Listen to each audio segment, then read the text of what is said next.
दोस्तों, आज के इस एनालिसिस में हम एक ऐसी दुनिया में उतरने वाले हैं जहां जिंदा बचना किसी आम इंसानी ताकत या मॉडर्न गैजेट्स के बस की बात नहीं है। चलिए सीधे चलते हैं गयाना के अमेज़न के उन घने, अनजान और बेहद खतरनाक जंगलों में। एक ऐसा एपिक सफर जहां कदम कदम पर नेचर का सबसे वाइल्ड रूप आपके सामने खड़ा होता है।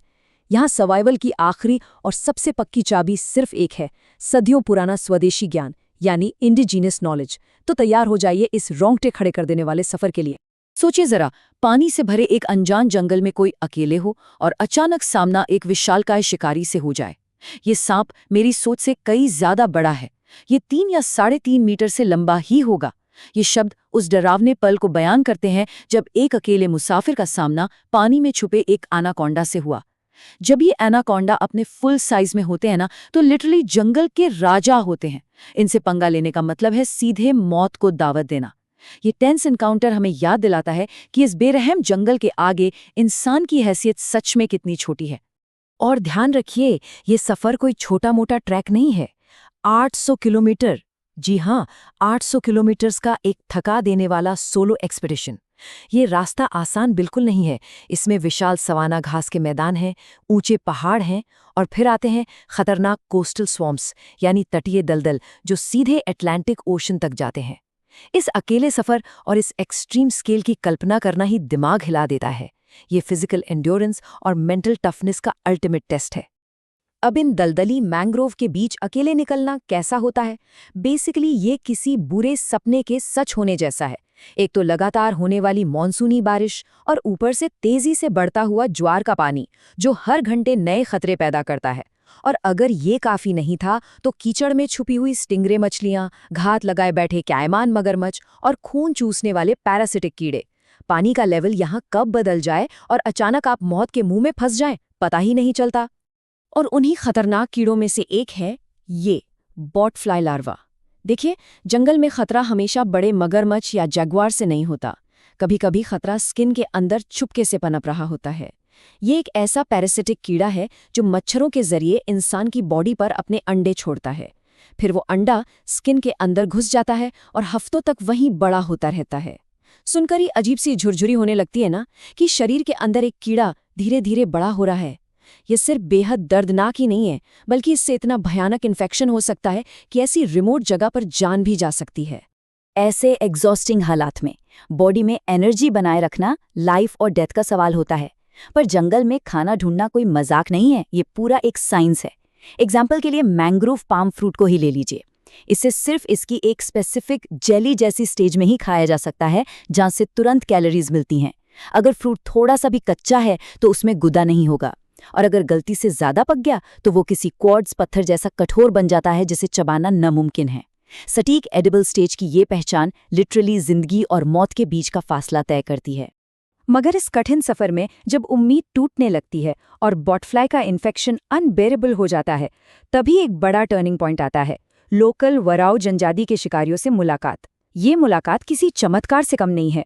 उस भयानक बॉटफ्लाई इन्फेक्शन और दर्द को रोकने के लिए ये स्वदेशी लोग तुरंत बुकानी की पत्तियों का इस्तेमाल करते हैं। ये पत्तियां एक बेहद पावरफुल नेचुरल एंटीसेप्टिक की तरह काम करती हैं, जो जंगल के जख्मों और इन्फेक्शंस को फैलने से रोकती हैं। और यहाँ समझ आता है कि सदियों का ये ट्रेडिशनल नॉलेज किसी भी मॉडर्न फर्स्ट एड किट से कहीं ज्यादा फास्ट और इफेक्टिव होता है। इन वराओ लोगों के साथ शिकार पर निकलना अपने आप में एक अलग ही एडवेंचर है। हम बात कर रहे हैं पेकारी यानी वाइल्ड पिग के शिकार की, और वो भी उस इलाके में जहां हड्डियां चटका देने वाले जैगवार्स आम घूमते हैं। ये बेहद हाई एड्रेनलिन प्रोसेस है। पहले जैगवार की आवाज़ों को ध्यान से सुनना, फिर जमीन पर उनके ताज़े पंजों के निशानों को आइडेंटिफाई करना। और पेकारी को कैसे ढूंढते हैं? उनकी एक खास गंध होती है, बिल्कुल किसी ज्यादा पके हुए फल जैसी। इस शिकार का मेन रूल है एकदम शांत रहना और फैलकर आगे बढ़ना, ताकि जानवर को जरा से भी भनक न लगे। अब मान लीजिए शिकार सक्सेसफुल हो गया, तो क्या काम खत्म? बिल्कुल नहीं। असली फिजिकल टेस्ट तो अब शुरू होता है। एक फुल ग्रोन पेकारी का वजन लगभग 27 किलो होता है। अब इस 27 किलो के भारी भरकम शिकार को अपनी पीठ पर लादकर दलदली कीचड़ और घने जंगल को पार करते हुए वापस गांव तक लाना पड़ता है। ये टास्क फिजिकल एंड्योरेंस को पूरी तरह से निचोड़ देता है, पर पूरे गांव और परिवार का पेट भरने के लिए ये मेहनत करनी ही पड़ती है। इस पॉइंट पर आकर एक डीप कॉन्ट्रास्ट बिल्कुल साफ नजर आता है। एक तरफ हमारी मॉडर्न आरामदायक लाइफ है, जहां खाना चाहिए तो बस पास के सुपर स्टोर गए और ले आए, कितना कन्वीनियंट। और दूसरी तरफ इन रिमोट ट्राइब्स की सच्ची और कठोर रियलिटी। यहाँ कोई सुपरमार्केट नहीं है। यहाँ डेली पेट भरने का मतलब है अपनी जान को सीधे जोखिम में डालना और फिजिकली एग्जॉस्टिंग शिकार पर जाना। ये एक एक्सट्रीम कंपैरिजन है जो वाइल्ड सर्वाइवल की हार्श रियलिटी को हमारे सामने खड़ा कर देता है। अगर हम वराओ जनजाति की डेली लाइफ को देखें तो उनका पूरा अस्तित्व इस पानी से भरे एनवायरनमेंट के आसपास ब्यूटीफुली डिजाइन किया गया है। उनके घर लकड़ी के ऊंचे खंभों यानी स्टिल्ट्स पर बने होते हैं ताकि जब वाटर लेवल फ्लक्चुएट हो तो उन्हें कोई नुकसान न पहुंचे। और इन जलधाराओं की विशाल भूल भुलैया को पार करने के लिए वो क्या यूज करते हैं? अपने हाथों से बनाई गई डग आउट कनोज। ये नावें सिर्फ एक ट्रांसपोर्ट का जरिया नहीं है, ये इस जंगल में उनकी लाइफ ब्लड हैं। और पता है, इन डगआउट कनूज को बनाने का पूरा प्रोसेस वाकई में वराओ ट्राइब की जीनियस इंजीनियरिंग का प्रूफ है। शुरुआत होती है एक बड़े लकड़ी के लत्थे को खोखला करने से। उसके बाद आता है मास्टर स्ट्रोक। उसे आग और भाप से गर्म किया जाता है ताकि लकड़ी फ्लेक्सिबल हो जाए। Amazing right? फिर दीवारों को धीरे धीरे चौड़ा किया जाता है। सड़न से बचाने के लिए चारकोल की एक सॉलिड कोटिंग लगाई जाती है और स्ट्रेंथ के लिए अंदर स्ट्रट्स और बेंच फिट किए जाते हैं।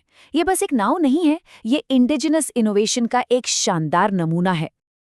अब एक नाव हासिल करने के बदले में एक कीमत चुकानी पड़ती है, और वो कीमत है इस सफर की शायद सबसे डरावनी चुनौती, अफ्रीकनाइज्ड किलर बीज से जंगली शहद निकालना। ध्यान रहे, हम यहाँ नॉर्मल मधुमक्खियों की बात नहीं कर रहे हैं।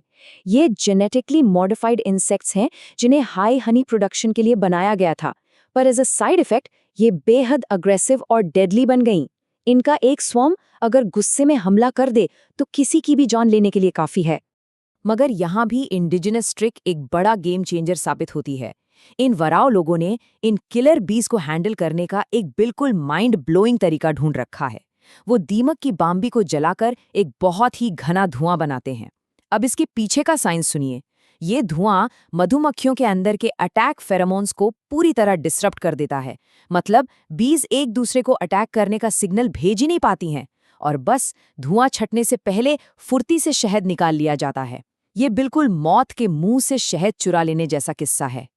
तो इस पूरे थ्रिलिंग एनालिसिस के आखिर में आकर एक बड़ा सवाल हम सबके सामने आता है। जब सामना ऐसी रॉ और एक्सट्रीम नेचर से होता है तो क्या सिर्फ हमारी एंड्योरेंस और फिटनेस जिंदा बचने के लिए काफ़ी है, या फिर वहाँ का सदियों पुराना लोकल स्वदेशी ज्ञान ही सर्वाइवल की असली चाबी है? ये सोचना हमें मजबूर करता है कि प्रकृति को हराने की कोशिश करने के बजाय उन एंशिएंट कल्चर से सीखना कहीं ज्यादा जरूरी है जो सदियों से वहाँ हार्मनी में जी रहे हैं। क्या लगता है, ऐसी सिचुएशंस में असली जीत नेचर से लड़ने में है या उसे समझने में?